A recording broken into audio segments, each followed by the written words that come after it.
The Greeks had a goddess whose name they wouldn't say out loud. They called her Kore, the maiden, or Epaine, the dread one.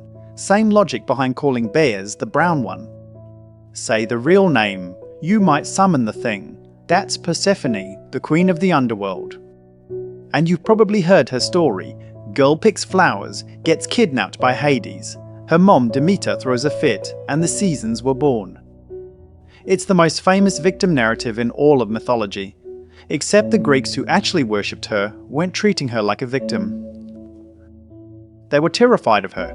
They left food at crossroads at night to keep her away. They whispered her titles instead of using her actual name. And the most popular version of her story might be the most misleading one ever told about a god. Quick version of the myth everyone knows. Hades grabs Persephone, drags her underground. Demeter, her mother, goddess of the harvest, loses it. Nothing grows. Zeus intervenes.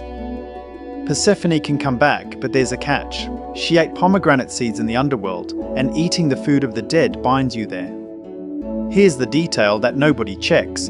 The Homeric hymn to Demeter, the oldest source we have, from around the 7th century BC, says she ate one seed.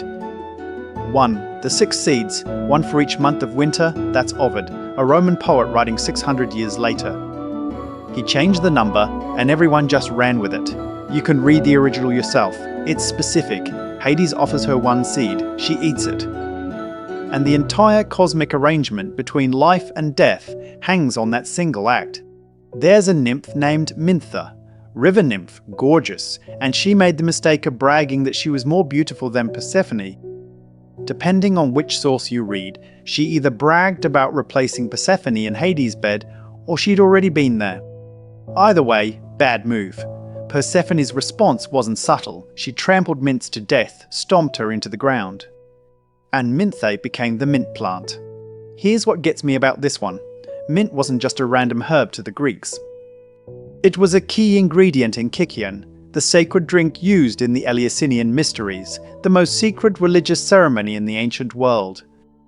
Initiates drank it before entering the inner ritual chamber. Think about that for a second. The holiest drink in Greek religion contained the body of the woman Persephone killed. Nobody talked about it. You weren't allowed to. The connection was right there in the cup.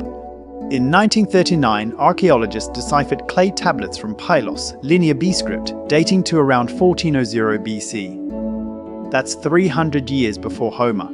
And on those tablets, they found a name, a proto-version of Persephone. She already existed as a goddess of the dead centuries before the Olympian pantheon was organized. This changes everything about how you read the myth. In the city of Epizypherion Locrius, in southern Italy, Persephone had supreme authority over the dead. Hades wasn't mentioned, not downplayed, absent. She wasn't his wife who got promoted. She was the original ruler, and the marriage to Hades was grafted onto her story later, probably to fold her into the Olympian family tree. The abduction narrative made her subordinate to a male god, but the archaeological record tells a different story, one where she didn't need an abduction to explain her power.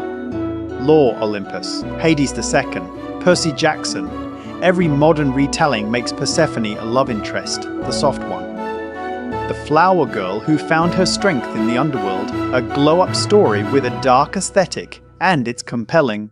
But it's got almost nothing to do with how the Greeks saw her. They left offerings at her shrines after dark. They wouldn't say her name in casual conversation.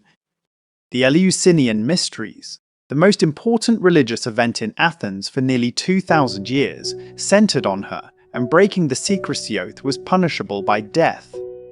You don't execute people for revealing the secrets of a victim. You do it for a ruler.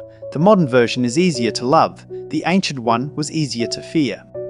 And somewhere between the two, there's a goddess whose own worshippers decided it was safer to call her the maiden than to say what she actually was.